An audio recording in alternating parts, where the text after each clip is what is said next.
evening, everybody, and welcome to Carving It Up Live right here on Facebook, as well as the Carving It Up YouTube channel and the Grid Network YouTube channel. As always, I am Bryson Carver, excited to be with you on this jam-packed Wednesday show.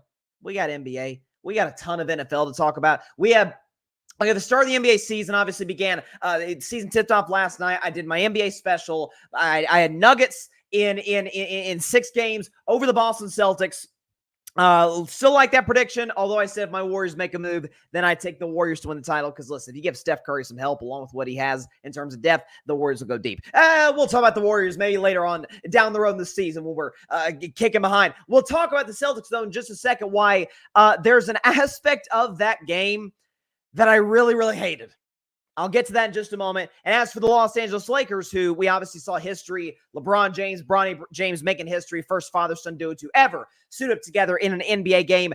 To me, there's a big takeaway that I had, at least from watching that game, that I'm kind of surprised that other folks didn't have. But I actually think me and LeBron may strongly agree on something. He would know better than me because he's right in the midst of it. Getting to that in 12 minutes. Also, I don't know if this has ever happened on Carving Up the Context, which is a segment we do every Wednesday about 30 minutes into the show where I look at a story, go deeper on it. This has got to be this is going to be the first time that I've done a Carving Up the Context segment on the same person 2 weeks in a row. And that's what we're going to do with Jerry Jones, because I came to a real epiphany when I was listening to Jerry and yet another radio interview. He's not going to be slowing those down anytime soon. Getting to that in 30 minutes. The Chiefs, back-to-back champ Chiefs, it vastly bolstered the receiving core by adding DeAndre Hopkins. Get to why not only will the Chiefs, will DeAndre Hopkins revitalize the Chiefs, I think the Chiefs will revitalize DeAndre Hopkins and to a certain degree Patrick Mahomes. Getting to that in about 45 minutes. Bryson's best 10 towards the top of the next hour. And at the end of the show, before we get out of here, we got Vikings and we got Los Angeles Rams from LA. Excited to get into my predictions for that game. But first, so the NBA season started last night. Boston Celtics bludgeon the New York Knicks by a final score of 132-109. I'll get to the Knicks side of things in just a second, but really, the good side moving forward to the Knicks is not even the bad side of the Celtics, just the bad side of the game and what I think could happen for the Celtics moving forward. So, folks, you may not know who these people are. Alan Turing, John McCarthy, Herbert A. Simon. You've probably never heard of these people in your life. They basically created AI. And they were revolutionary in their field, that's putting it mildly, in the 1950s, creating AI. Basically, Alan Turing was the guy who physically created it. John McCarthy deemed it artificial intelligence. I feel like that's what my Golden State Warriors did. I feel like Alan Turing and John McCarthy are Steph Curry and Klay Thompson, revolutionizing the game with three-point shooting. And now the Boston Celtics are these tech companies nowadays just abusing AI and stealing people's jobs. Let's be honest. That's what AI is for. That's what I felt watching this game last night. So the Boston Celtics, first of all, shout out Jason Tatum, dropping 37 and 10, 14 of 18 for the field, 8 for 11 from three-point range. He was helped by his partner in crime, Jaylen Brown, who chipped in 23. Derek White had 24. The Celtics were fantastic on ring night, even better than I think even Celtics fans could have imagined. But Boston, 29 of 61. 61 attempts from three-point range. The Celtics actually tied the NBA record for made three-pointers.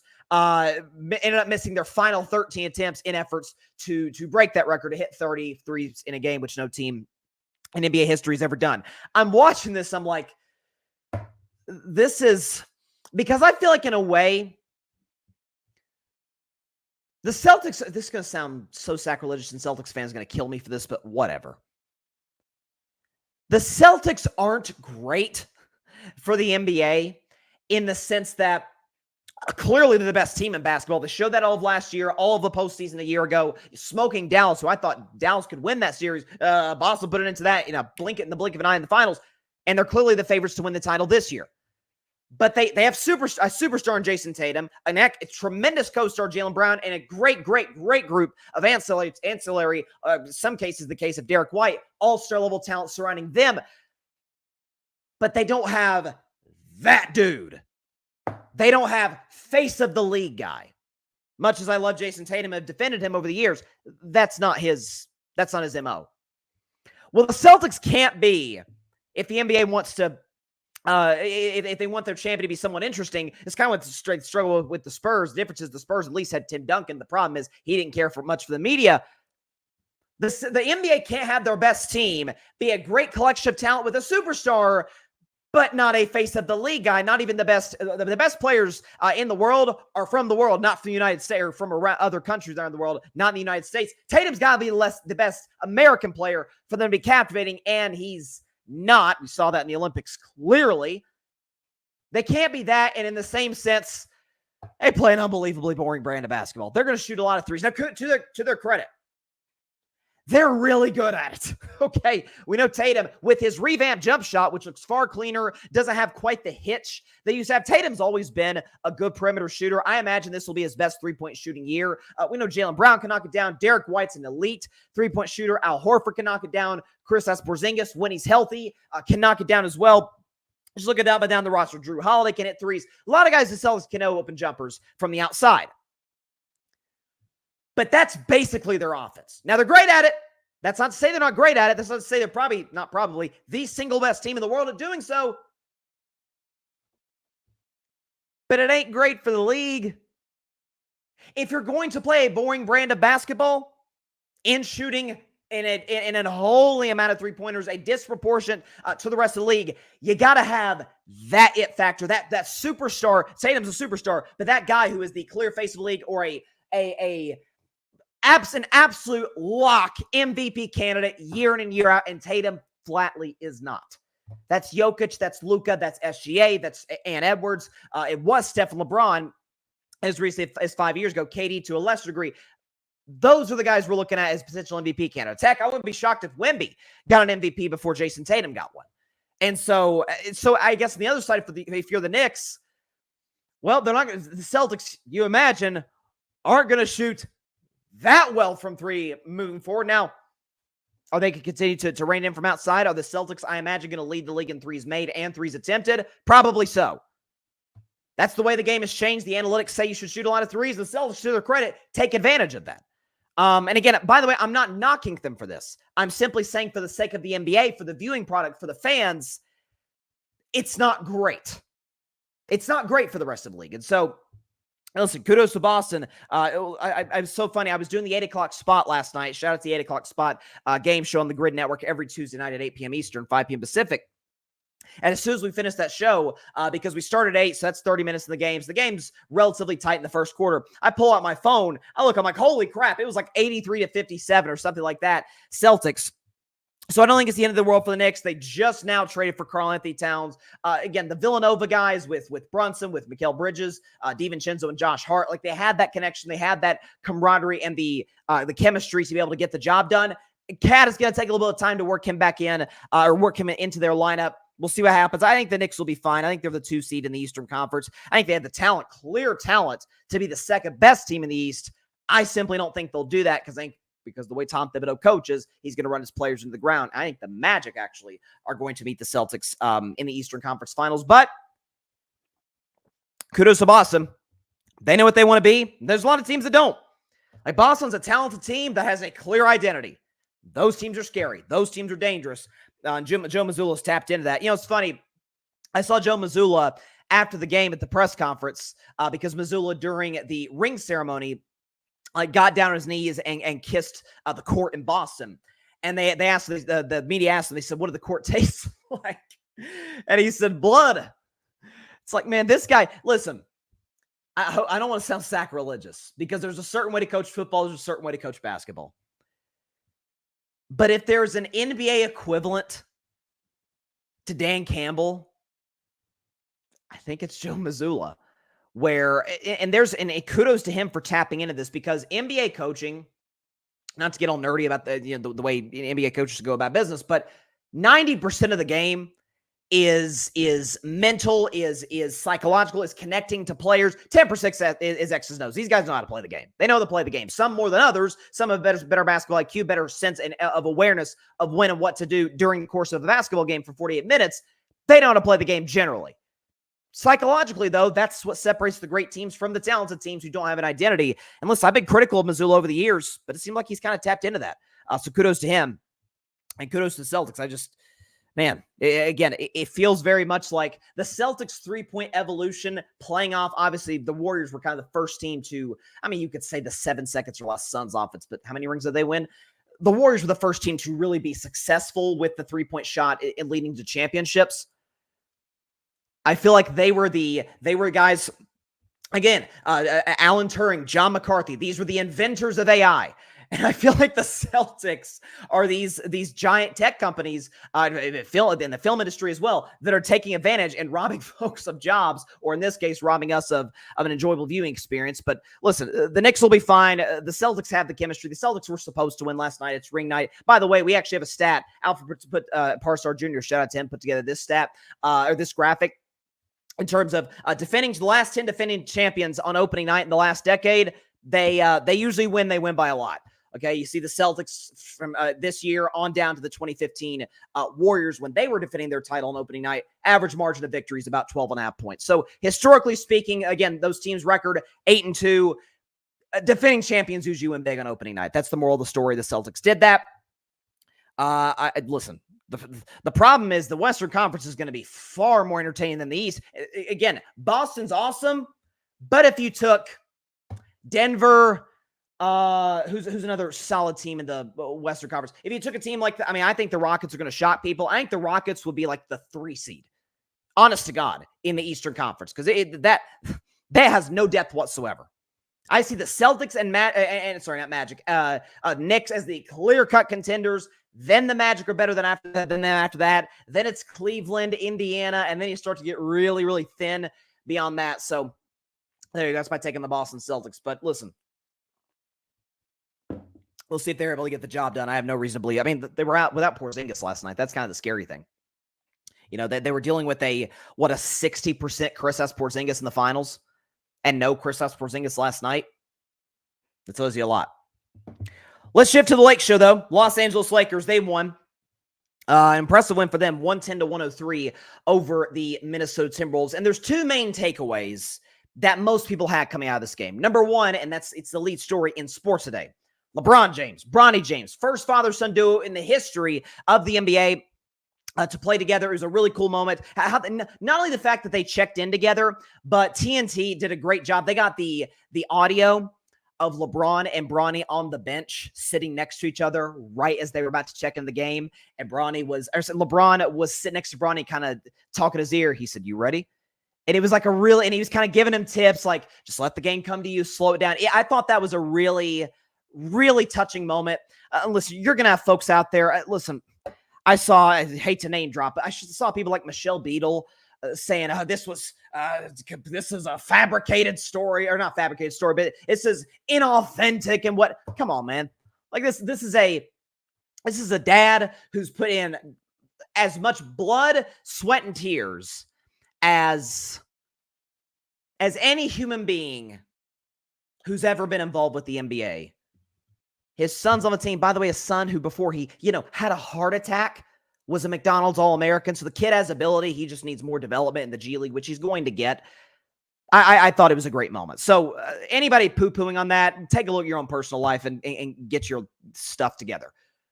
The other big takeaway folks had was, oh my God, Anthony Davis was unbelievable. Anthony Davis last night, folks, best play on the floor last night. Dropped 36 from 16, 11 for 23 for the field, and he hit a 3-pointer on 3 attempts. So AD was awesome. Anthony Davis, listen, I'm going to have to eat some crow on this guy because I used to. This is probably the last time I'll play the GIF, but I used to back in the day call him Coin Flip Davis, where one night you get a great AD. He's a 30 to 35 point guy, double-digit rebounds, 12 rebounds, and awesome defense. And then the next night he's totally disengaged, barely breaks double digits, 7 to 8 rebounds. That was the story of Anthony Davis from around, I'd say, 2021 to early 2023. Since then, he's been durable. He's not gotten injured. He's been as great as ever on the defensive end of the floor. The fact, I've said this many times, the fact that Anthony Davis has 0 Defensive Player of the Year awards. Matter of fact, let's combine this. The fact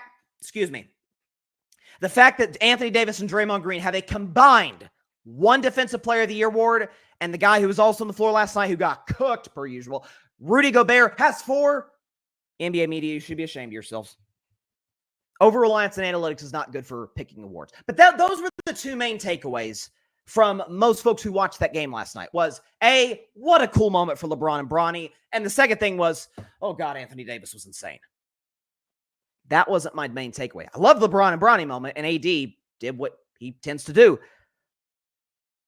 Take a listen. I'll let him speak for himself, because I don't think it was unintentional. LeBron James been in the NBA. This is 22nd season.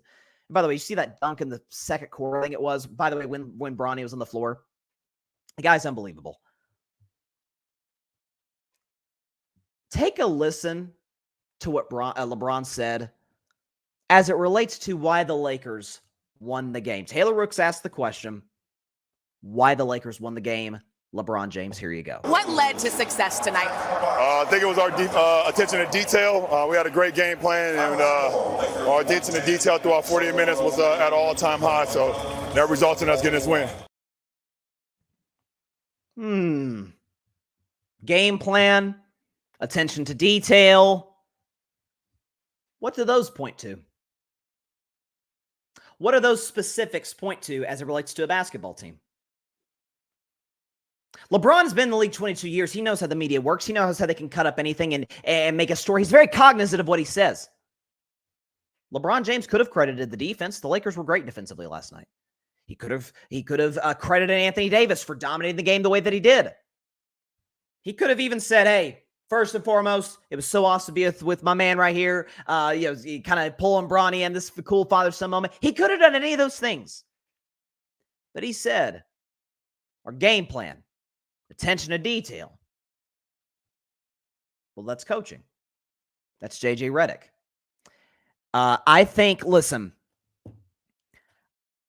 I don't know what I should expect from the Lakers this season. I still think LeBron James is freaking phenomenal. He showed us that most recently the Olympics. Anthony Davis, same thing. AD's at the apex prime of his career. And I like some of the pieces they have. Austin Reeves, my man Dalton Connect out of Tennessee looked good last night. Rui Hachimura is a nice, good start in the NBA. Don't trust D'Angelo Russell at all. I think he'll be moved before the deadline. They got some nice pieces, but in a stacked West, I simply don't think they're good enough to win more than one playoff series. With that said, and I said this when JJ Redick got the job back in whatever it was, June. I think it was right after the finals when he was announcing the finals for ABC. Once he got the job, I said, okay, whatever the Lakers are going to be this season is the absolute best they could have been, because they got a coach who will maximize what they have. And I talked to, shout out to my man Barry Grant Jr., All Even Podcast, co-founder of the Grid Network, or co-founder of the Grid Network. Check the show out. Barry and I talked privately throughout the course of this, especially the last 3, 4, 5 months of the Lakers season last year. Because he's a big Lakers guy who has sources in LA. And he was telling me things about what was going on behind the scenes with the players and with Darvin Ham, the coach. I'm thinking, oh my God, this is a disaster. Well, those sources and what Barry was telling me were directly confirmed when Shams Charania, the day after the season ends, comes out with this big article. With this one, Shams was still with The Athletic, wrote an article for the Athletic or Stadium, whoever it was. And it was like, oh, dang. Okay, yeah, it was that bad. Darvin Ham had no connection to the players. It was kind of a throw ish at the wall and see what sticks. He had no plan. What did Trump say today? I have concepts of a plan. That's what Darvin Ham was. I have concepts of a plan. What was it with D'Angelo Russell? Just play better. I don't know. Again, coaching the NBA, 90% is psychological. The other 10% X's and O's. JJ Redick played in the NBA 4 years ago, was when he retired. And you've seen his podcast, Old Man the Three. He did stuff for ESPN. JJ Redick's a very, very smart dude. I mean, he went to Duke, for crying out loud. Dumb people don't go to Duke. So this is a guy who I think special. I think is going to be a fantastic head coach in the NBA. I don't know if he has the pieces in terms of the depth that the Lakers have to win this year. But I thought it was important when LeBron James said right there. LeBron James knows every word that comes out of his mouth will be repeated, will be written about, all of those things.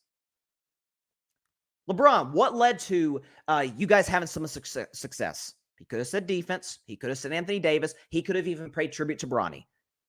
And he said, a flawless game plan, attention to detail. That, my friends, is a statement saying, that's Bron's nice way of saying, we've got a coach now.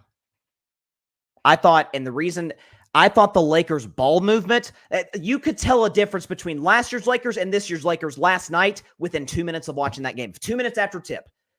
The ball movement, LeBron, that's the first time I've ever seen for long stretches of time LeBron James moving off the ball, which was something I always said. I think LeBron's the greatest player ever, but that's always been the weakness in his offensive game. It's not great playing off the ball. He's kind of got to be the guy making all the decisions with the basketball, passing, playmaking, making decisions in terms of scoring, driving, shooting.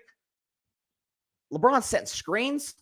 LeBron's not playing as much on ball. I don't know if there's any second or third level analytics that would show that, but just by my mind's eye, it sure looked to be the case. So you can already tell a difference. Again, whatever the Lakers will be this year, whatever they're capable of doing, they'll hit their ceiling with JJ Redick because he's capable of getting them there, because I think he's going to be a brilliant head coach in this league. The Pat Riley comparisons, not crazy about those. Not crazy about those. Pat Riley is one of the greatest coaches ever, but I think JJ Redick's going to do a great job, and I think LeBron kind of sent a little bit of a message with that post-game comment to Taylor Rose. Let's see what we got. Black Sheep Athletics says, as a Lakers fan, the Lakers are not making the playoffs. Last night, the T-Wolves' first night with a new team and no energy for the first half, and they hung in there with the Lakers, playing great outside of shooting, which they can never shoot.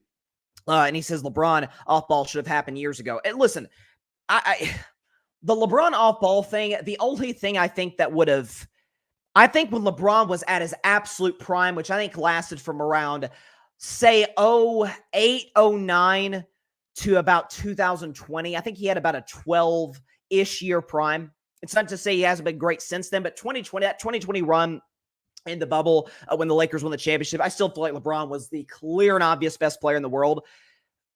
From that point on, he's been great, of course. But in that point of his career, when he's, again, younger, fresher legs, more energy. Again, he's 39 going on 40. End of his prime, he was, 35 going on 36. He was, you could be at your best more with LeBron playing on the ball, I think is what I'm trying to say. Is because of his incredible playmaking ability, because of his almost freakish and incredibly willful ability to finish at the basket. And again, the improved three-point shot over the years, which he's as good as ever shooting the three at this stage. And by the way, if you're a Lakers fan too, because JJ Redick, what was one of the first things he said at his press conference? I believe in math. Translation, we're going to shoot a lot of threes. Threes more than two. And the Lakers shot 33s last night. If the box score serves me correctly, they only made 5. Right? So they struggled shooting the 3. And again, to your point in the comments, Black Sheep Athletics, is, that the same struggles the Knicks dealt with adding Karl-Anthony Towns. The Timberwolves on the opposite side of that trade that was made a few weeks ago dealt with the same repercussions of that in terms of working the chemistry with DiVincenzo. Julius Randle looks lost out there all night long. They'll have to incorporate him in. Again, I said it last night on the Carving It Up NBA preview show. I'm not convinced that the Timberwolves did not acquire those assets, Randle, DiVincenzo, a draft pick, to not go out and get a star, potentially Kevin Durant. I'm not convinced that that's not why they did it. Because it didn't appear to be a locker room issue. I mean, Karl-Anthony Towns, for his flaws, he did help them get to a conference finals last year, and in general was pretty darn solid in the playoffs. So there you go. Black Sheep Athletics. AD is going to have to be more on the ball at mid-post because he is the most effective offensive player. And that's AD's, that's his money ball zone. Like, when you see the three-point contest, they got the last ball in the rack is like, I don't know, green or something, and it gives you an extra point when you make it in the three-point contest. Like that, that's AD shooting from around the free throw line, from the mid post. The guy is money from that spot in the court. Obviously, an excellent finisher. He's, again, this is a guy I've been critical of over the years in the sense that, man, I can't trust him to stay healthy. I can't necessarily trust him to be totally engaged all the time. Listen, maybe since he signed that contract a couple of offseasons ago, he's got the long-term security with the Lakers. The plan years ago was for him to take the baton for LeBron. I still feel like LeBron is the most consistently great player on that team. Maybe this is the year that changes. I don't know. But certainly last year, I feel like LeBron was slightly better than AD. He's tapped into a new mode, a new consistent mode. Maybe it's just him being a veteran. This is year 13 for AD, year 12 of AD being healthy. He's a special talent. and Black Sheep Athletics. Yeah, after 70 games last year, we'll see if he gets healthier as he gets older. No question about that. And again, about to go to break, but like I said, I think that there is whatever the Lakers will be, JJ Redick will get them there, and they are playing. I mean, last year, I remember that series against Denver in the first round. Not all of the games. I think game 3. Game 3 was Denver kind of controlled throughout most of that, and same with game 4 with the Lakers winning. But games 1, 2, and 5, so basically all the games in Denver were very winnable, especially games 2 and 5 when Jamal Murray hit the game winners in both. Very winnable games for the Lakers. And down the stretch of the fourth quarter, I remember tweeting it, live tweeting it during the game and texting Lakers fans, this is going on. I'm like, I don't know what the Lakers are running right now. I remember they continued to abuse the Nuggets in the pick and roll. They just stopped running it for reasons I'm not entirely sure. And so, let's just say we get a Lakers Nuggets series, going to be a little bit closer. Jeff, what's up, Jeff? He says, what's going on with Embiid right now? You tell me. I mean, I know he said a few days ago that he's not going to play, or he's going to probably not play back-to-backs in order to preserve his health, to make sure that he feels as good as ever, because Embiid historically is always hurt in the playoffs, which, I mean, that's got to be a thing that, Embiid fans, Sixers fans have come after me over years for like, Bryson, you're too hard on Embiid because he's always hurt. I'm like, I've never seen a postseason where he's not hurt. That's all I have to judge him on. So apparently the NBA is investigating Philadelphia. I don't know how that's going to pan out, but we'll see. But I'm not entirely certain that the whole no back-to-back things is going to hold, in large part because I think the NBA, because I'm sure there's going to be some national TV games, after back-to-backs. I don't know if that's still in place, but it's weird. But oh my God. See, by the way, Chris Haynes, I'm sorry. The New Orleans Pelicans star Zion Williamson illness will not play tonight against the Chicago Bulls. It's like, dang, the guys that are always out are out on opening night. Kawhi Leonard, Paul George, Joel Embiid. Now Zion Williamson. Now that's an illness situation. But there you go. Be back in a minute on Carving Up Live. Shift to the NFL today, or shift to the NFL in our next segment. And the first time in the history of Carving Up the Context that we've done a segment on the same guy in back-to-back weeks on Carving Up the Context. And we're going to do it on Jerry Jones in just a minute.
Welcome back to Carving Up Live. Again, it looks like we're still dealing with some slight Wi-Fi problems for reasons that I can't necessarily explain, but we'll do it the best we can with what we got. Shift to Carving Up the Context now. So again, as I said before we went into break, this has got to be the first time in the history of this segment that I've done it back-to-back weeks on the same guy. But old Gerald Wayne Jones has provided us with more and more content. So let's get right into business. So, as the head coach of the Colorado Buffaloes, primetime Deion Sanders says, "Give me my theme music."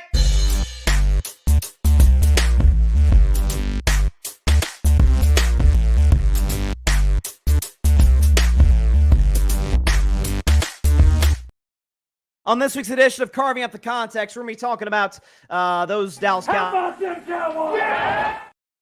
Talking about the Cowboys. So, I'll start by saying this. I've said this before on the show, I've studied presidential history, U.S. presidential history, longer than I've been a fan of sports. That's the honest to God truth. I find it fascinating. I think the story of the presidency best tells the story of this country called the United States of America. And one of the marks of a great president, because a great president, what all of them had in common, generally, they were great leaders. And a great leader oftentimes has to be at their very, very best in times of crisis. So like Lincoln's Gettysburg Address, smack dab in the middle of the Civil War. Probably the greatest speech ever written by a president. FDR's fireside chats right in the middle of the Great Depression. Right? We were a hurting nation. We had all kinds of terrible things going on. The economy was the worst it's ever been in the history of the country. And FDR, even though some of his economic policies didn't always work, he was consistently reminding the American people, hey, we're going to get through this. Ronald Reagan in the 80s, after the tragic Challenger disaster, right? The Challenger explodes midair, during the flight, and Ronald Reagan delivers, I think, as beautiful an Oval Office address as you can imagine. Great presidents, great leaders are at their best in times of crisis. They have to, they reel us back in, make us feel better about whatever bad things are going on. Jerry Jones has not helped matters. I talked about him Friday. Troy Aikman made comments relating to the Dallas Cowboys receivers. They're running lazy routes. I'm not seeing the same type of attention to detail and, frankly, just effort from Cowboys receivers watching film as I'm seeing from other teams. That's what Troy Aikman said on Friday. Well, Jerry Jones was asked about it, Troy Aikman, and this is what he said. In my mind, we're not playing very good football. Sorry, wrong soundbite. This is the soundbite. Troy's credible, boy, and should be. And not only that, you can imagine he's not just interested in taking a whack at the Cowboys. He feels as much or more than anybody does about the Cowboys. He's very professional. I think he's very fair. And certainly you can look at what we've been doing. You can look at such things as the separation compared to other teams. That's that analytics that you work with today. Blatant shot at Mike McCarthy. And it got worse. He was asked, Jerry Jones was, about Derrick Henry. And Derrick Henry having a career year, and, what'd you say, Jerry? In my mind, we're not playing very good football right now at all. And it's beyond whether or not we have Derrick Henry or not. Derrick Henry is having a career year. I don't know if he'd be having that career year in our situation. And that's really something you really do have to look at, because if he had not had as many carries as our running backs have had, then he certainly probably wouldn't have attained the level of impact he's having. And then he's a real good complement to the type of offense they run. We don't run that type of offense. Again, a blatant shot at Mike McCarthy. Yeah, Derrick Henry, he's great and all. But, he might basically be one of the 4 or 5 top candidates. Might be number 3 for all I'm concerned. That's where I put Derrick Henry. I got Lamar Jackson number 1. Jared Goff is a very close second. And Derrick Henry at number 3rd right now. If I had a ballot for MVP ballot at this point in the season, yeah, he probably wouldn't work in our system. Blatant shot at the coach. So, and by the way, in fairness to Jerry, he did say, in both those soundbites, hey, the player's going to be better, But the coach was the first thing he mentioned. The schemes were the first things that he brought up. And defended Troy Aikman, which, by the way, I'm not saying he's got to take a shot at Troy. Troy Aikman won 3 Super Bowls with the Cowboys, the 3 most recent Super Bowls that Jerry Jones has seen and maybe will ever see. But I had an epiphany thinking about the Cowboys, because there was another report that came out from ESPN that was quoting multiple former Dallas Cowboys, talking about how the article talked about for only $40, you can get a tour of the Cowboys facility. Dalton Schultz was the first one. Dalton Schultz, former Cowboy. Again, not crazy about Dalton Schultz. He had a tiff with my buddies at the Cowboys camp fan. Whatever. He was in the wrong in that regard. But what he said it was a zoo. When people would take tours of the facility, people would look through the window at us working out. There was no privacy. It was like a zoo. People going to see us in action, I guess. Jaron Kearse, former Cowboy, said the same thing. Multiple other Dallas Cowboys have talked about these same concerns. about the fact how, and I think by the numbers and what's paid, like 250,000 people a year come to see the Dallas Cowboys facility, particularly the practice facility during office hours, so to speak. We know Jerry. I've talked off and on, but over and over and over about how Jerry Jones is not a football first guy. He's about his business, which, by the way, he does a great job at it. Just don't try and run the football operations and run the franchise into the ground. We'll talk about that briefly in just a second, but I had an epiphany on Jerry with what he said about McCarthy. You know, it would be like if, I don't know, say if I had a co-host on the show. Again, I mostly do the show solo. Say I had a co-host, and his name was Brian. Let's say I had a co-host named Brian.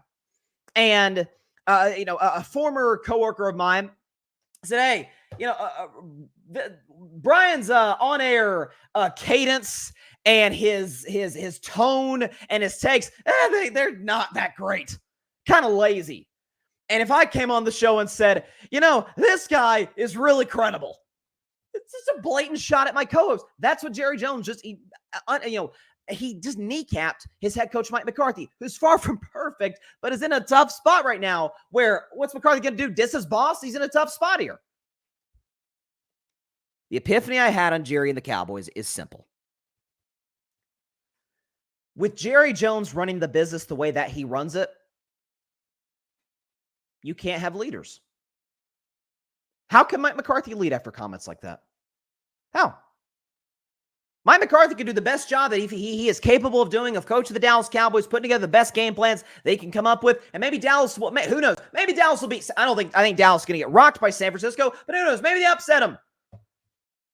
And then maybe they come back the very next week. I don't know. They play Philadelphia, Atlanta, something like that, and say they get smoked by them too, just like they got smoked against the Lions and against the Saints. What leg does Mike McCarthy have to stand on? If he knows he doesn't have the backing, not only he knows, his players know. The man doesn't have the backing of his owner / GM. How can I maintain any level of credibility in the locker room? The Cowboys leaders, Dak, Micah Parsons, more on Dak in just a second. Micah Parsons, CeeDee Lamb, Zach Martin, the leaders in that organization. What they say is not going to hold a ton of weight relative to what Jerry says. Because he can undercut all that, true or untrue. I mean, one of the things Jerry said too, and he alluded to it, he said, in terms of a separation, that's those analytics that people do today, basically saying, we're worse in separation. That's analytics. That's what people do today. We don't really tap into those. Now, that's been a big criticism I've had of McCarthy. I've always had this saying my whole career on the show on analytics. If you don't use them, you are doing yourself and your team a disservice. With that said, they can't drive your every decision. There's got to be a happy medium. Mike McCarthy, by the numbers, by the analytics, does not use them at all. He just goes on gut feeling. Let's just see what happens. And off his game plan. McCarthy's a smart guy, but the numbers can help him make smarter decisions, smarter play calls. Jerry Jones' organization does not allow you to lead because he's always going to be front and center. The brand of the Cowboys, the identity of the Dallas Cowboys. I've always said, what does Dallas do well? What are they trying to? On the field, I still don't know the answer to that question. As an organization, I know exactly what they want to be. The recent article by ESPN talking about how, as Dalton Schultz was the first to say, it's a zoo in here. We're trying to work out. We're trying to practice. By the way, remember there was the video at practice? I think this is before, it might have been before the Steelers game. And Jerry Jones in his helicopter just touches down on the practice field right in the middle of practice. It's all to serve his ego. These tours, hey, look at this gorgeous facility. I mean, by the way, Dallas facilities, unreal. I mean, remember when they were in Hard Knocks and they had that drone? It was one of the episodes. They had like a drone shot where this drone went through the entire facility. It's like, oh my God, this is like a palace. It's unbelievable. That's what Jerry wants. He wants the Cowboys to be on Hard Knocks. He wants to be on the radio. It's all to feed his ego. And rather than put together a football team that's at least competent. You're like, Bryson, I mean, they're not great, but they're 3-3. They're a game out of the playoffs. It's not a mess. Yeah, it's not a mess because they have an awesome quarterback. That's the only reason they're 3-3. Folks, we'll show you the numbers. Dak has nothing to work with other than CeeDee Lamb. That's it. Look at the Cowboys numbers. Look at this. This is unbelievable. The Dallas Cowboys ranked 27th. This is their defensive numbers in rush yards per game allowed. 24th in total yards per game allowed. 31st, the Dallas Cowboys, second worst defense in football in points per game allowed. And in terms of their offensive numbers, dead last in rush yards per game, dead last in yards per catch, dead last. The worst offensive line in football in terms of QB hurries allowed. Basically, Dak's pressured more than any quarterback in football. They're 29th in QB pressure. That's QB hurries. 29th, rather, in QB pressures allowed. And most importantly, Dallas Cowboys rank dead last in wide receiver separation. They don't get open. Now, some of that is coaching. Some of that is on McCarthy. I mean, I watch Rams games over the years. I know the Rams are 2-4. The schemes are good. Guys are open. Just haven't been able to capitalize on the big play because of Cooper Kupp and Puka Nacua. Well, with Dallas, it's play calling, no question about it. It's also because they don't have good players. And whose job is it to pick those good players? It's Jerry Jones. But he doesn't see his responsibility as to do such things because it's to market the Dallas Cowboys. And kudos to him. Listen, one thing that I will not say about Jerry Jones and who Jerry's starting to remind me of is Al Davis at the end, the late Al Davis. Remember when if you go back to like the 70s, 80s, around that time, and look at what people around the league were saying about Al Davis. I mean, a lot of folks hated the man, but it was still that guy's really smart. He's really innovative. The NFL's a better place for Al Davis being in it. The same things could be said about Jerry 10 years ago. He's innovative. Listen, I criticize Jerry. You don't become the owner of the most valuable sports franchise on planet Earth without having key business and marketing instincts. He's very, very sharp and has had great ideas. Jerry Jones, the reason we have a couple teams in Los Angeles, for crying out loud, the biggest media market in the world, obviously next to New York as well, a biggest entertainment capital, rather, in the country, in the world. As it relates to running a football team, forget even just running a football team. Minimizing the distractions. There's already going to be distractions if you play for the New York Yankees and the LA Dodgers in the World Series. There's already going to be distractions if you play for the Lakers, for the Celtics. Okay, for these days because they're a dynasty. For the Chiefs, for the New York Giants, big time the Pittsburgh Steelers. But if you look in Pittsburgh, if you look at Mike Tomlin, it's minimizing that. Where it's anything that has nothing to do with winning, to quote Aaron Rodgers, even if Aaron didn't follow it, anything that has nothing to do with winning, we're getting that out of the building. Jerry's like, if we win, great. I get credit for it. If you lose, I'm going to blame deflect. It's McCarthy's fault. It's because the players aren't putting in the effort. Some of that may be true, but it's also, why does the roster look the way that it looks? You want the credit when it goes well. Are you going to take the blame when it doesn't?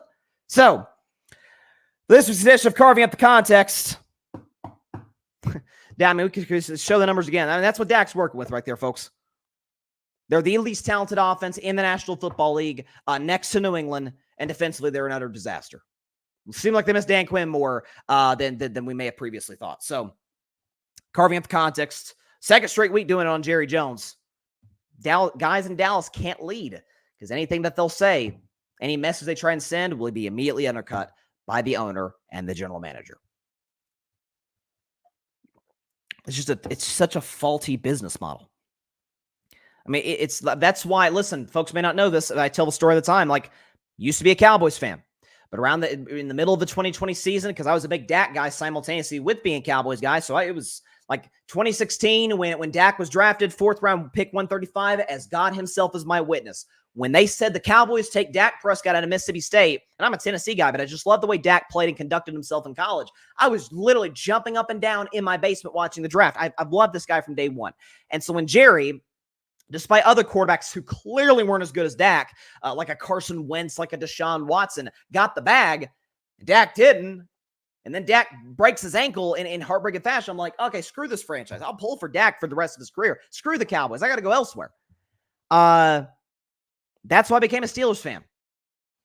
Stable organization, great fan base, obviously, uniforms, all that. But more than anything, the owner's own, the GM's GM, or the GM GMs, the coach coaches, and the players play. When we talk about how great Kansas City is, Kansas City was well run before Mahomes got there. Now, Mahomes has taken them to incredible heights because they needed that difference maker at the position. But Kansas City's been well run for years. The owners, the Hunts are fantastic. You don't see the Hunt family other than when they get the AFC Championship trophy or if they win the Super Bowl when they get the Lombardi trophy. That's the only time you see the Hunt family. Brett Veach, the only time you see him is championship celebrations and the draft. That's it. And like the combine and stuff. Andy Reid, you see every game on the sidelines, but Andy Reid isn't causing problems. And generally the Kansas City Chiefs are not as well. Dallas's business model is embarrassingly bad. It really, really is. Speaking of Kansas City, that actually segues perfectly in our next segment because we got news about 12 hours ago at the time of this show being live that Kansas City traded for DeAndre Hopkins. So they traded for Hopkins. It is for let me pull up the terms on my phone here. Make sure we get the specifics of the deal. Okay, so the Titans trade DeAndre Hopkins to the Chiefs. Tennessee gets a 2025 5th-round pick. That would become a 4th-round pick if the Chiefs make the Super Bowl and Hopkins plays 60% of the snaps. So I'd say there's a solid chance Tennessee's going to end up getting that 4th pick because I did pick the Chiefs to 3-peat, and I think they're the respect to the Ravens and other teams. Bryson's best 10 in about 8 to 10 minutes, but the Chiefs are the clear favorite to win the AFC. But with that said, let's talk from the DeAndre Hopkins side. Okay, and then we'll get to the Chiefs and specifically Mahomes side. So I'm hearing it discussed in the media and people saying, well, this helps the Chiefs offense, but DeAndre isn't prime DeAndre Hopkins. Well, that's true. DeAndre is, I think, 31, 32 years old now. He had 1,000 yards a year ago with an old Ryan Tannehill and Will Levis. Rookie Will Levis, to make matters worse. I don't know. That seems pretty good to me. You're telling me he's not good? Juju Smith-Schuster, for crying out loud, works with the Kansas City Chiefs. The Patriots cut him. The worst offensive league. They cut him. It's like, oh, Kansas City, we'll bring it back. You helped us win the Super Bowl in 22. It was really just us incorporating you into our system, and that's why it worked. But we'll bring you back because we have injuries to Hollywood Brown, to Rashee Rice, more importantly than that, even though we haven't seen Hollywood play a snap for them yet. And I do think Hollywood Brown will be back sooner than a lot of folks think. But Kansas City was clearly as devoid of offensive skill, position, and talent as any team in football. By the way, we don't talk about it much. Pacheco's out for an extended period of time. He's on IR. So they've got DeAndre Hopkins in the building now. And listen, I think this is, I don't want to say, when I say a match made in heaven, I don't mean, Hopkins is going to be first team All-Pro now. That's not what I'm saying. But folks look at his numbers. Oh, he's barely got over 100 receiving yards. Yeah, because he's got the worst quarterback in football throwing to him. Like, what do you, by the way, with a rookie head coach, we're not sure if he's good. He may be. He has Will Levis. We'll see. But we're not sure if the coach is good. We know the quarterback isn't good. We know DeAndre Hopkins, again, had 1,000 yards last year, was obviously awesome with the Texans. Those were his peak years, was really good with the Cardinals when he stayed healthy. You're telling me if Juju Smith-Schuster works in Kansas City? You're telling me if Mecole Hardman, they can bring him back twice like Juju, and he can work in Kansas City? Heck, Kadarius Toney, who couldn't catch anything last year, he worked for that the Chiefs' second Super Bowl with Mahomes in 2022. He was great. He had some big punt returns, particularly in that Super Bowl against Philadelphia, really turned the game around or really helped the Chiefs kind of seize momentum in that game. Everybody works with Andy Reid and Mahomes. Tell me DeAndre Hopkins isn't going to be really, really productive? I beg to differ. And also, too, for D-Hop, because then we'll transition to the Kansas City side, really for them, is when you have a guy who has played, so he played with some just dreadful quarterback and play in Houston. Then he played with Deshaun Watson when Deshaun could still effectively play the position. And then he gets traded out of Houston for a bag of chips in pretty disrespectful fashion by Bill O'Brien. Goes to Arizona, is good with Kyler Murray, but we know Kyler is. He can be moody. By the way, even if nothing else, Kyler's 5'9", 5'10", can't really see over the line, so he's not going to get the opportunities maybe that he would want. If talking about DeAndre Hopkins, then he ends up, in Tennessee with bad quarterback play. Now he gets Patrick Mahomes and Andy Reid. Do you know what that, like when you're a player, like I think you saw with Amari Cooper too. Now, again, he played his very first game as a Bill on Sunday against the Titans, ironically against DeAndre Hopkins' team. But if you saw Amari Cooper in Cleveland with Deshaun, it's like the body language stinks. That he's had concerns with that in the past, but follow me here. The body language stinks. You do your job, you do what you got to do, but you don't have quite the motivation coming into work every day, coming to the facility that you would if you're playing for a winner. It doesn't mean you don't work hard, but there's an extra pep in your step. We've all felt it in life, right? When things are going well, when we're doing well, when we got a job promotion, family life is good. We're pulling in the big bucks. Life's good, man. It's easier to come into work. You'll have bad days, but it's easier to do it. That's how Amari Cooper was in Cleveland relative now to Buffalo. And I think the same with DeAndre Hopkins. Like the psychological factor of understanding, I'm going into a dynasty here. I'm going into a team that needs me. No question needs me. And is 6-0. Maybe the best defense in football, not maybe the best quarterback in football, not maybe the best coach in football.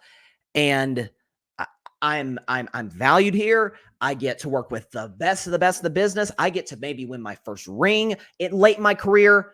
You know what that does for a player? Like, again, Hopkins came in the same draft class. I saw this today as Travis Kelce in 2013. So for Hopkins, I think this is great. And for the Chiefs, I think it's potentially even better. So again, they're going to have D-Hop.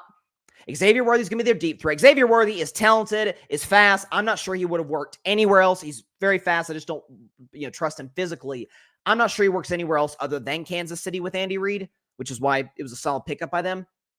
But if they were to get Hollywood Brown, because I think Rashee Rice, despite reports, I think he's done for the year. If Hollywood Brown does indeed come back sooner rather than later, say it's around week 15, 16, works his way back in the offense the last 4 weeks of the year, then you come to the playoffs. All of a sudden, Patrick Mahomes got a healthy Isaiah Pacheco. He's got DeAndre Hopkins. He's got Xavier Worthy. Hollywood Brown worked back in the offense. Playoff Travis Kelce. Travis Kelce's clearly not the same player he used to be. He is in the playoffs. You go back and look at his playoff numbers. The guy was insane during Kansas City's run to the Super Bowl a year ago. Travis Kelce still got in the tank. He's just saving it from when the games matter most. By the way, his backup, Noah Gray, solid tight end. By the way, the interior of Kansas City's offensive line, Creed Humphrey, my man Trey Smith, shout out Trey Smith. Those guys, maybe the best interior O-line in football with that defense. This acquisition of D-Hop, folks, I think is, I don't want to make Kansas City sound like a juggernaut, but I think the pretty obvious, like almost odds-on favorite to win the AFC. Like I'm close to that with Detroit. And by the way, that was my Super Bowl prediction, KC versus Detroit. I'm close to that with Detroit. With Kansas City. And again, it's like, well, Mahomes isn't playing well. He's had the worst season of his career. Yes. But the reason I talked about this on Monday's show, I'm about to show you a stat and a graphic. Shout out to Al for putting this together. That's going to blow your mind. Because this is something I've said. That Mahomes playing poorly. 6 touchdowns, 8 picks. That's yikes. A, the receiving core is not good. B, well, now it is with adding D-Hop. But B, more importantly, players, athletes on this stratosphere, like people we can't quite explain their greatness. Look at any sports, Simone Biles in gymnastics, Michael Phelps, Katie Ledecky in swimming, LeBron James, Michael Jordan in basketball. Like there's Steph Curry in terms of the modern era, one of the 6 greatest players ever. Think about Tom Brady, obviously in football, Lawrence Taylor. Like certain guys, we can't really put their greatness into words or really define them just by stats. In this case, we can actually angle the stats, not even angle stats, just show you the stats into showing you what Mahomes has been able to do when the money on the line. Can we show you Mahomes' fourth quarter numbers? Because he might be the best quarterback in football in the fourth quarter. Okay, there you go. See that little side eye by Mahomes? 10.2 yards per attempt. That's first. Total touchdown to interception ratio 2-1. That's tied for 5th. 72% completion percentage in the fourth quarter is Mahomes. That's 4th. 119 passer rating in the fourth quarter is Patrick Mahomes. That's 4th. As QBR 0 to 100, folks, is a 91.8. That is 1st in the National Football League. So even in Mahomes' worst year, and this is what I keep saying about the Chiefs, is that even when Mahomes plays poorly, even if there's some bad luck picks, even if the receivers either can't catch a pass or separate, their defense is always going to shut the joint down with Chris Jones and company. You know, with Trent McDuffie, arguably the best corner in football, along with Pat Surtain.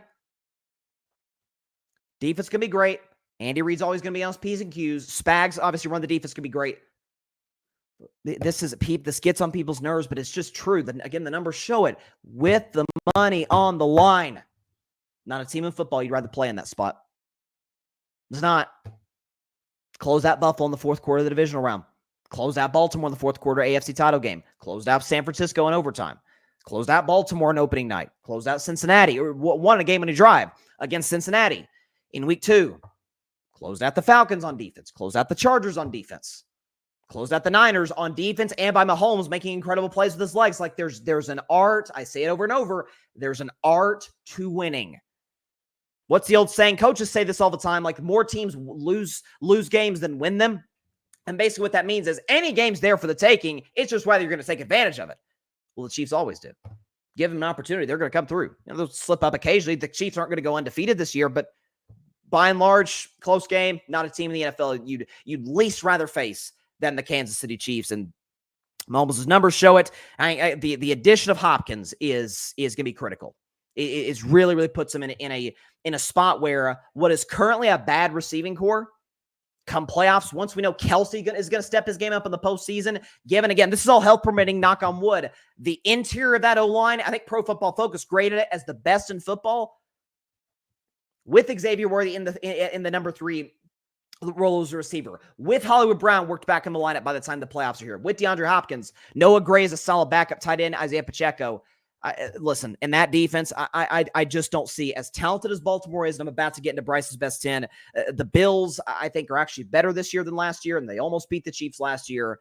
The problem is the Chiefs, I think, are better this year than they were a year ago. I don't, as long as 15's healthy and long as the man with the mustache is still on the sidelines, I don't see anybody taking this team down. Listen, my Steelers shocked the world and did it. That'd be awesome. I'd love to listen. I'd be, and I have the, folks know from watching the show, I have the utmost respect for really any dynasty, because I'm a fan of dynasties. I'm a fan of dominance. Parity's terrible for sports. Ask the NBA.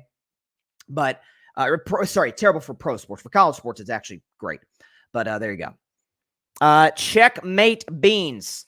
Let's see. Hey, man, do you talk about anything other than sports? If so, you're invited to my panel tomorrow at 8 p.m. Eastern. Listen, I've never had an invitation to a panel.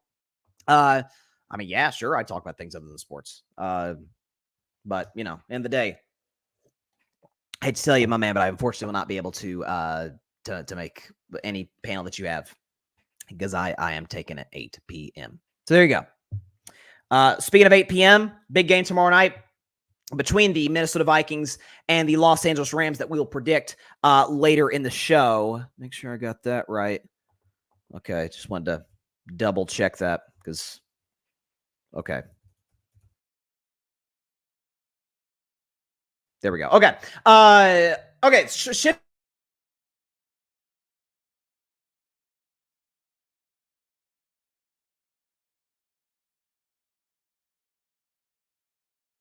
There we go again. This internet, these Wi-Fi problems are seriously. Are we back? If y'all can hear me, I'm looking at my monitor. There we go. Okay. I'll tell you, these Wi-Fi problems, man, they've been unbelievable. I don't know what's driving it. Nonetheless, we move forward with Bryce's best 10. So this is the top of the next hour. We'll do Bryce's best 10, then we'll get out of here. So again, it's every Wednesday I do Carving Out the Context. You heard my segment on Jerry Jones. And on Wednesday, I also do a segment every week on Wednesday. Bryce's best 10, my top 10 teams in the National Football League throughout the course of the NFL season. A lot of movement this week, so you're going to want to stay tuned in. So let's go and get the background music going on right now. Bryce's best 10. Here we go.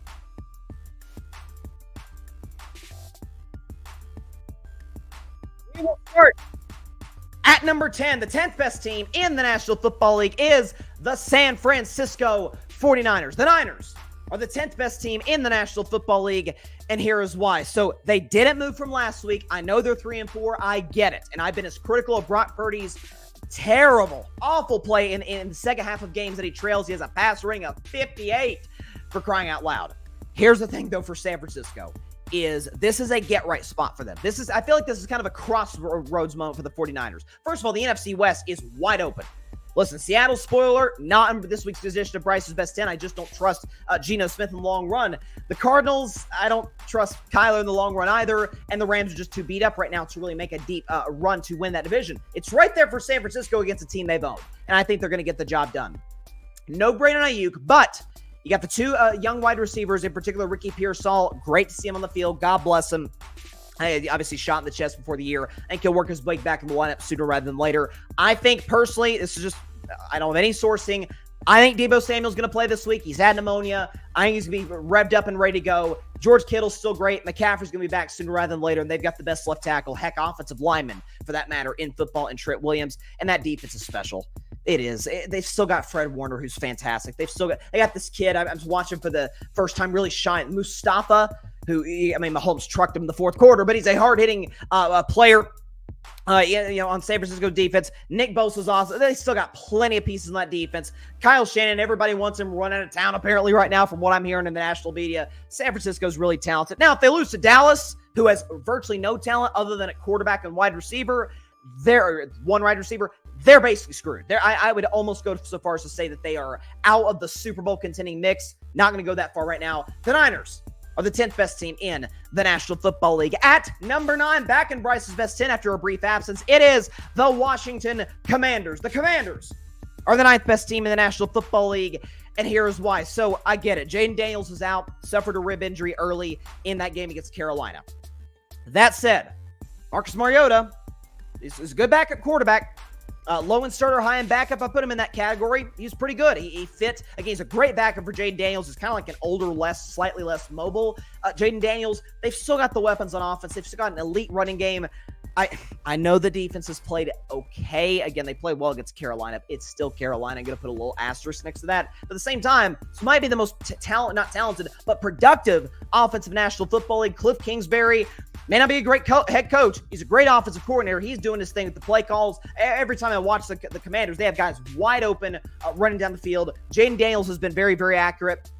I wish we could have seen him this week in what could have been a big-time rematch, or not a rematch, but a matchup between he and Caleb Williams, number 1, number 2 overall pick. Wish we could have seen that. We will not, but they're 5-2. They're leading the NFCs. They got an elite offense, maybe the best in football. No way I'm not putting them on this week's edition of Bryce's Best 10. The Commanders are the 9th best team in the National Football League. At number 8, it's my team. It's my Pittsburgh Steelers. Back in Bryce's Best 10 for the first time in a couple of weeks. The Steelers are the 8th best team in the National Football League, and here's why. What did he call himself? Mr. Unlimited. I don't know if it's going to be sustainable, or if it is sustainable. I have my skepticisms. Russell hasn't been elite in 4 years, but can he be the best quarterback that the Steelers have had post Big Ben retirement? Oh, heck yeah, he can be. Doesn't have a lot of great competition, but sure he can be. George Pickens is as great of an, I say this over and over, as great of an offensive player as there is in the sport. Just get him the football, and he can make special things happen. In terms of his catch radius is off the charts, and after the catch, hard to bring down, fast, physical. You don't want anything you have to do with GP14. Pat Freiermuth, I think, is as productive a possession tight end as there is in the league. Najee Harris has been playing as well as he's ever played in his career. Jalen Warren, who's kind of like the lightning to Najee Harris's thunder, working his way back in the lineup. This is a defense that I think is the best in football, led by TJ Watt. Now they have another guy. Now, we already knew about TJ and Minka Fitzpatrick and Patrick Queen and Alex Highsmith, Joey Porter Jr.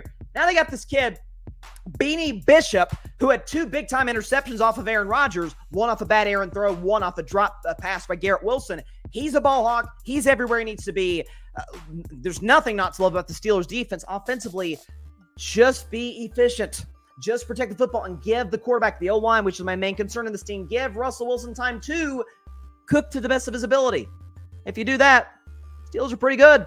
And right now, I think they're the 8th best team in the National Football League. At number 7, they also are back in Bryce's best 10 after a brief absence. It is the Buffalo Bills. The Bills are the 7th best team in the National Football League, and here is why. So Josh Allen obviously is playing exceptional football right now. He'd be my number 4 on the MVP ballot behind Lamar, Goff, and Derrick Henry. I think the guy is, by the way, 0 turnovers this year. I never thought I'd say it in my life. We're 7 games into the NFL season. Josh Allen, who threw a career-high 18 picks last year, 0 through the first bit of this year, and now a Bills wide receiving corps that I thought was okay, with obviously helped by that running game. Now they got Amari Cooper to go with Keon Coleman, to add to Khalil Shakir, obviously dealing with injuries, but an elite tight end combo, an offensive line that's the best Josh Allen's ever had. Listen, people bagged on the Bills all offseason long. I didn't get it. People act like when Vegas had the Jets as the favorites, I thought that was insane to disrespect the Bills team that still has a top 5 quarterback, that still has a team that's won the division 4 seasons in a row. Allen's playing as well as he's ever played. He's not turned the football over. Buffalo's very, very dangerous in the AFC. They are the 7th best team in the National Football League. At number 6, dropping a spot from last week, or dropping a couple spots rather, it is the Houston Texans. The Texans are the 6th best team in the National Football League, and here is why. So, listen, with Houston, I commended them on Monday's show, the fact that CJ Stroud throws for sub 100 yards at Lambeau, and it can't generate anything offensively, and it takes a walk-off field goal by the Packers to beat the Texans at Lambeau. Stroud had a bad game. Everybody has bad games. Mahomes has bad games. Allen, Lamar, everybody has bad games. So I think he's going to rebound in short order. I will say the loss of Nico Collins is apparent. I thought Nico Collins was excellent. I didn't know he was this good. I thought with Tank Dell, Stephon Diggs, Dalton Schultz, Joe Mixon, that would be able to suffice. It did against the Patriots. They're a bad defense, and it clearly didn't at all against the Packers, where Houston got majority of their points off of bad Jordan Love interceptions. I still love this defense. I still love D'Amico Ryans, and I still believe in CJ Stroud. Again, as I say every week on this segment, my only concern about this team is youth. That's the only thing is, can they learn to be able to close games like Sunday against an elite team, which Green Bay is, and obviously you'll see them later in the segment. Still love Houston. They're the clear, far and away front runners. They're going to waltz to the AFC South, stop it with Indianapolis, and I love Trevor Lawrence. They're not running down Houston. So right now, no question about it, the Texans are the 6th best team in the National Football League. The team that they lost to is at number 5. At number 5, it is the Green Bay Packers. The Packers are the 5th best team in the National Football League, and here is why. So first things first, Jordan Love's got to cut back on the picks. I think this season Jordan Love has something like 8 interceptions this year, something like that. So Jordan Love's got to cut down on the turnovers, on the reckless throws. With that said, though, when Jordan Love's got it going, that deep ball is flying over the top to Jaden Reed, to Romeo Doubs, Christian Watson. When healthy, it's a special thing to watch. They've still got really talented tight ends. Tucker Kraft is really, really good, with the ball in his hands after the catch. Josh Jacobs run the football effectively. They have Green Bay has had elite quarterback play for decades, and elite offensive line play for decades, and this year's no different. Matt LaFleur has been as great of a head coach as I've ever seen, had as good of a year as I've seen in a while from a head coach to win the 2 games with Malik Willis, who I didn't think was NFL ready last year with the Tennessee Titans. To win those games with Malik Willis, turn it back over to Jordan Love. He's been on fire at home. The Packers are playing elite offensive football, and defensively, since they got the head coach from Boston College to come in and change up that system and what they do defensively, they've been great. Okay, being able to hold CJ Stroud, no Nico Collins, but still to under 100 yards passing. That's elite defense right there. Again, they got McKinney playing the best football of his career, a sneaky potential defensive player of the year candidate. Rashawn Gary's an excellent pass rusher. Not much. Jair Alexander's still a great corner. Not much not to like about the Packers, other than the fact that similar to the team they played on Sunday, Houston, I do have concerns about their age in the long run. But as we see today, the Green Bay Packers are the 5th best team in the National Football League. Staying in the NFC North at number 4, it is the Minnesota Vikings. The Vikings are the 4th best team in the National Football League, and here is why. So, to me, that was there's such thing as good losses. There really are. I don't believe in bad wins. I do believe in good losses, in the sense that, sure, you blew the 10-0 lead to Detroit. Detroit's going to do that to a lot of teams this year. That's an elite offense. Listen, Minnesota's defense got gashed. Everybody's defense has gotten gashed by the Detroit Lions this year. Even Tampa Bay, who beat them, Lions got a bunch of yards. They just couldn't cash it in the red zone. Listen, this is the Vikings team. It's got the best receiver in the game, Justin Jefferson. They're doing offensive damage without TJ Hawkinson. Aaron Jones, who was beat up coming into the week, looked great against Detroit. Sam Darnold, again, I'm still waiting for that moment where Sam Darnold turns back into the old Sam Darnold. With that said, he's playing really, really good football. This defense is going to be fine in the long run. Like that, I don't look at Sunday's game as a referendum on the Vikings defense whatsoever. They have arguably the second best, I think Spag's the best DC, arguably the second best defensive coordinator in football in Brian Flores, one of the best offensive play callers in football in Kevin O'Connell. Talented offense, talented defense. The Vikings are far better than I could have ever imagined coming into the season. I didn't think they'd be that good. That said, the Vikings are the fourth best team in the National Football League. At number 3, moving up a couple of spots from last week, it is the Baltimore Ravens. The Ravens are the third best team in the National Football League, and here's why. Lamar Jackson is playing like the MVP right now. There's just no other way around it. 5 touchdown passes against the Tampa Bay Bucs. I get Tampa doesn't have a good defense. I understand that. You still got to deliver the throws on time, on the money. Now Mark Andrews, who hadn't seen a touchdown in basically a year up until last week, or a couple weeks ago rather, now he's getting more and more involved in the offense. Zay Flowers is truly coming into his own as a number 1 receiver in this league. Derrick Henry is, to me, right along with Lamar in the top 3 of the MVP race. Love John Harbaugh. My only 2 questions about this team in the long run, folks, is this. Number 1, they've got statistically the worst pass defense in the NFL. I don't know if that's fixable. Again, if Baltimore had a good defense, they'd be no lower than number 2 on Bryce's best 10. They're still at number 3 because their offense it's the best Lamar Jackson has ever had in terms of the talent around him, O-line, run game, receivers, and individually he's been exceptional.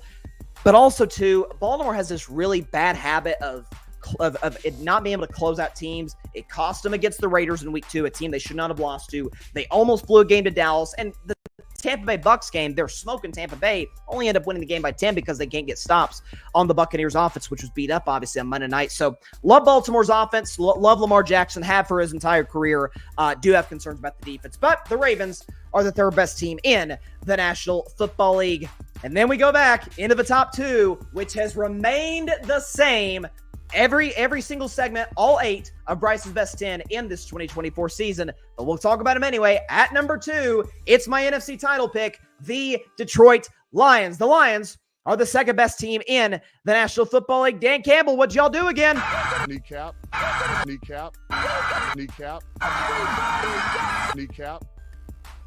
I mean, that's kind of what they do. Again, no team feels, I think, as comfortably about their identity as a football team as the Detroit Lions coming into each and every season. Jared Goff, to me, we talk about MVP candidates with Lamar and Derrick Henry. Jared Goff, to me, sandwiched right in between them at number 2. I think this is a guy who is the book is pretty clear on Jared Goff. When he's pressured, he's not good at all. The good news is the Lions have clearly the best offensive line in football. Penei Sewell, best right. I think Penei Sewell is the second best tackle in football. Detroit Williams, certainly the best right tackle. The interior of their O-line with guys like Skipper and who's the guy who played at Alabama back then? Decker. They got so many talented guys in that Lions defensive or offensive line. Left tackle's great as well. It's Montgomery's Thunder. Gibbs is Lightning. Gibbs especially was amazing against Minnesota. Amon-Ra St. Brown, top 10 receiver. Jamison Williams, who, by the way, could be facing a 2-game suspension for PEDs. My man, you've got to stay out of trouble. As Stephen A would say, stay off the weed. That said, speedster, possession receiver, great tight end Laporta. I get the defense is missing Aiden Hutchinson. I get it. I still think the Detroit Lions, Chiefs needed a receiver, and they got one.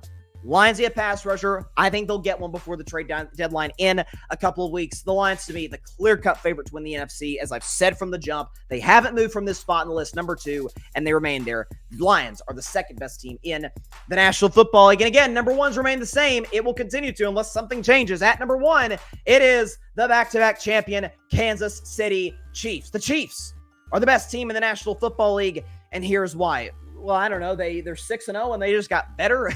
They've got arguably the best defense in football. Held a great Niners offense, albeit with injuries, to 18 points.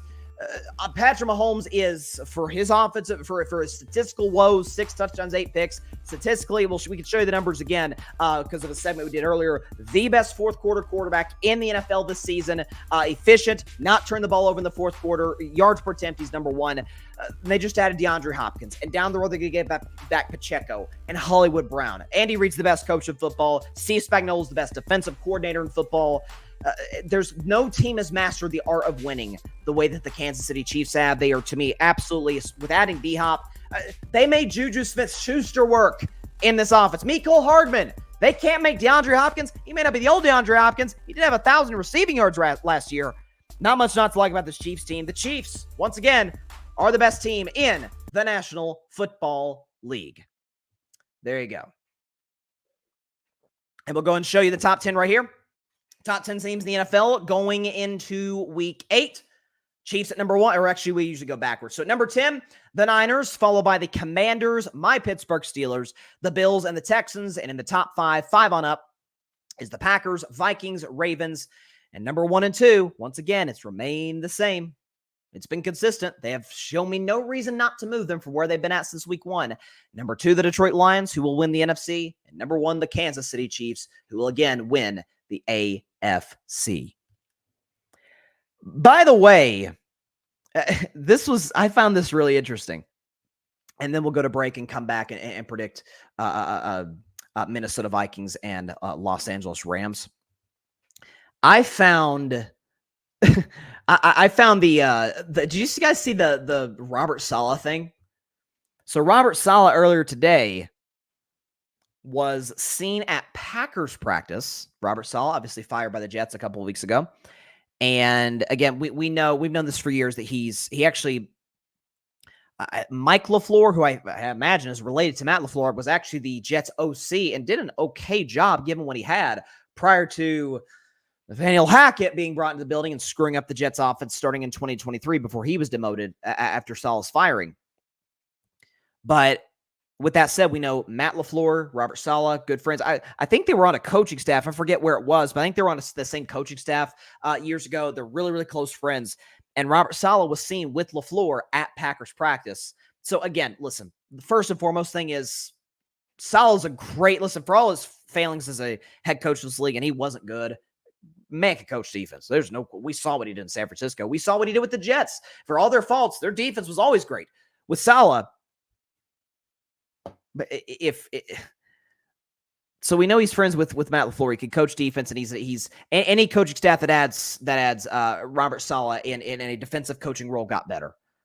And Saleh, by the way, Matt LaFleur said, this is from Adam Schefter, that LaFleur said that Saleh is going to be joining the Packers in a quote unquote fluid role. Now, he's not going to be the defensive coordinator. The guy from Boston College is there. He's done a great job. No way, obviously, he's getting demoted. I'm not saying it's coincidence, or wouldn't it be funny though?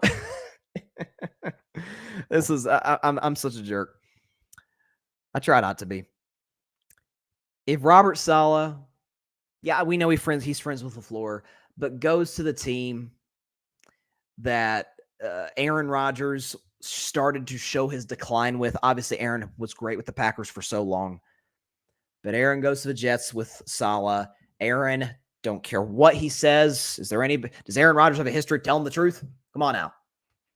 The conversation with Woody Johnson, which the next morning Saleh's fired. Coincidence? I think not. If Saleh goes to Aaron's old stomping grounds and he's just enjoying life, he doesn't have to be that coach anymore. He's chilling, man.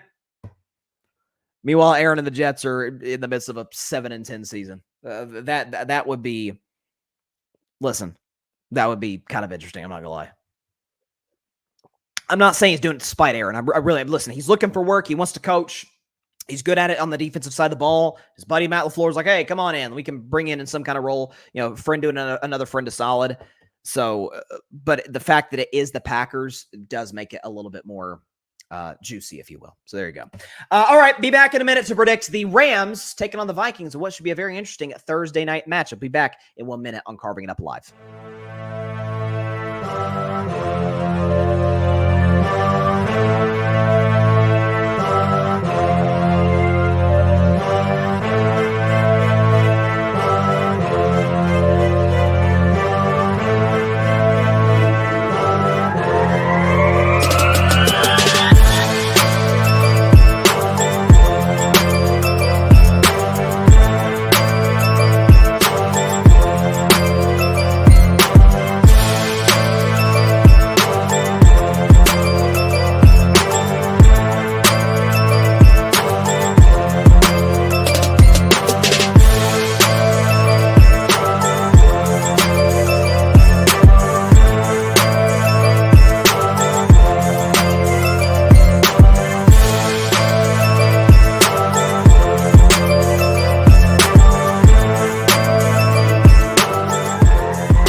Welcome back to Carving It Up Live.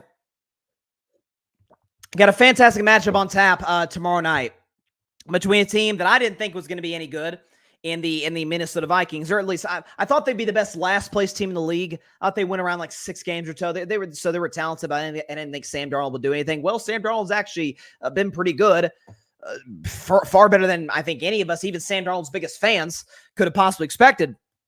But they're taking on the Los Angeles Rams in LA tomorrow night, and we'll go and get the background music going on for you right now and predict this game to kick off Week 8. So, again, you get the Vikings and you've got the Rams. The Vikings in the spot are a 3-point favorite in LA. So, first of all, we know Minnesota has as good of a home field advantage as any team in the league. Those fans are great at US Bank Stadium.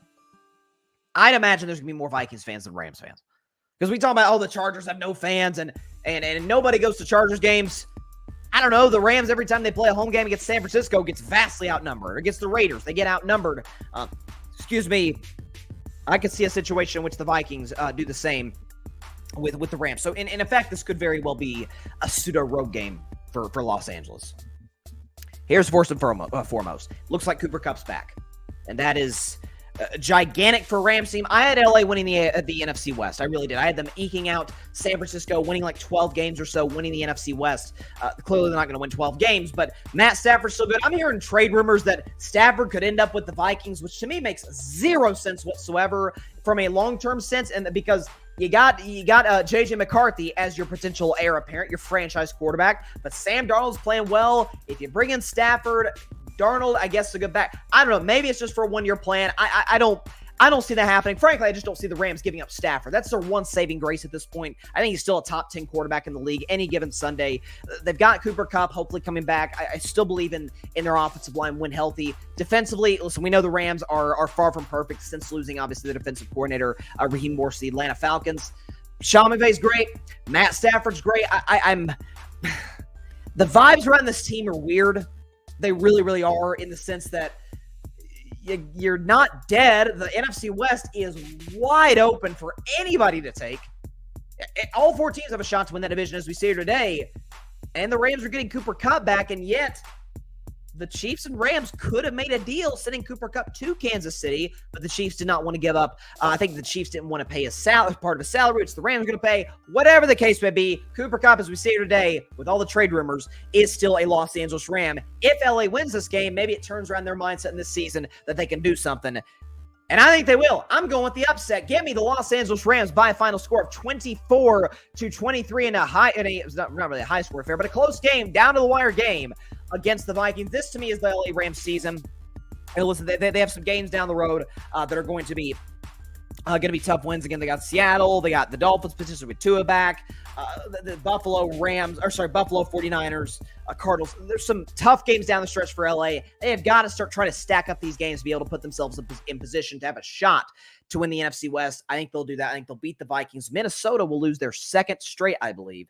But give me the Rams +3 and to win straight up 24-23 at home. And with that, that is all the time we have for today's show. Appreciate everybody stopping by. As always, be sure to catch Carving Up on Friday at 6 p.m. Eastern, 3 p.m. Pacific time, right here on Facebook, as well as the Carving It Up YouTube channel and the Grid Network YouTube channel. It's not going to be live. I've something I got to be at, so the show is not going to be live, but it's going to be on air per usual at 6 Eastern, 3 Pacific time, same time it always is. The show just will not be live, and the reason I say that is because I will not, unfortunately, be able to get to comments, which I love doing throughout the course of the show. But unfortunately, that's not going to be something we'll be able to do on Friday. But I invite you to still come to the show to check it out. We'll react to Thursday Night Football. We'll do a World Series prediction and what's going to be a fantastic one between the Yankees and the Dodgers, the Ball View, all those things. NFL predictions. It's going to be a loaded, jam-packed, and fun-filled Friday show. So please, even though it's not going to be live, stay tuned for that 6 Eastern, 3 Pacific time on the Carving Up YouTube channel, the Grid Network YouTube channel, and on Facebook. Love to do Twitter, but can't do it unless I give Elon the big bucks, and that just ain't gonna happen. Just as importantly, be sure to go subscribe. By the way, subscribe to the show. Hit the bigger subscribe button down there, and if you hit it, you're part of the Carving Up family. Please tell your friends about the show, your family about the show, everybody you know about Carving Up Live, except for your sleeping cat. Nealon really can tick me off sometimes. I love him to death, but he ticks me off when he does this. Whenever I went for, I'm a psychopath. I'll just go ahead and admit it. I run suicides on our driveway to stay in shape, and Nealon will literally just sit there and watch me. Sometimes he'll just plop down and just lay down and watch. It's like you're sitting there all lazy, just watch me like, I love Nealon, though. He's the best. He's the absolute best. Tell everybody you know about Carving Up Live, though, and please tell everybody you know about the Grid Network. That is GRYD, the Grid Podcast Network, right here on YouTube, as well as any and everywhere that you get your favorite podcast, be it Apple Podcast, Spotify, iHeartRadio, Google Podcast. I keep saying that Google Podcast doesn't exist anymore. Apple, Spotify, iHeart, any and everywhere that you get your favorite podcast. You can find us at the Grid Network, where we dare to be different. Patrick Brown got some great articles on the way. Check his stuff out, as well as our other content creators in the audio space. Anywhere you get your podcast, if you want to watch the show, it's on YouTube, on the Grid Network's YouTube channel. Had a fun 8 o'clock spot last night. Enjoyed it. Shout out to Arthur Hurst, Grid Network member and contributor, getting the job done, coming away with his first win of the show. 8 o'clock spot, Tuesday nights, 8 p.m. Eastern, 5 p.m. Pacific time. Tune in for those. All right. We will see you guys Friday, not live, but we'll be back on Friday at 6 p.m. Eastern, 3 p.m. Pacific time, right here on Facebook, as well as the Carving Up YouTube channel and the Grid Network YouTube channel. But until then, please stay safe out there. Please be sure to take care of your physical as well as your mental health. And please, please, please be sure to contact your local state representatives and senators to demand change for gun violence in America. Doesn't matter where you lean, right, left, center.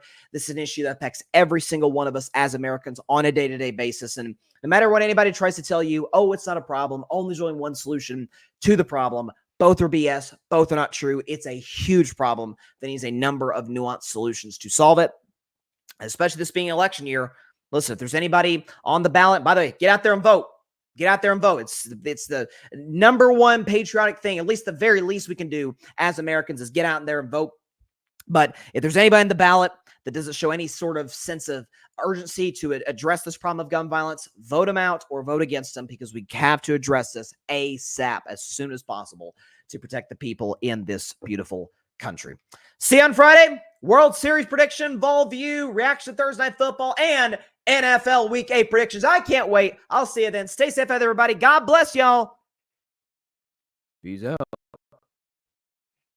You know, Cooper Kupp looked good in a Steelers uniform. I'm just saying. Thanks so much for watching the show on YouTube, and be sure to go click that big red subscribe button and check out the other clips and full shows from Carving It Up Live, as well as our other incredible content creators here on the Grid Network.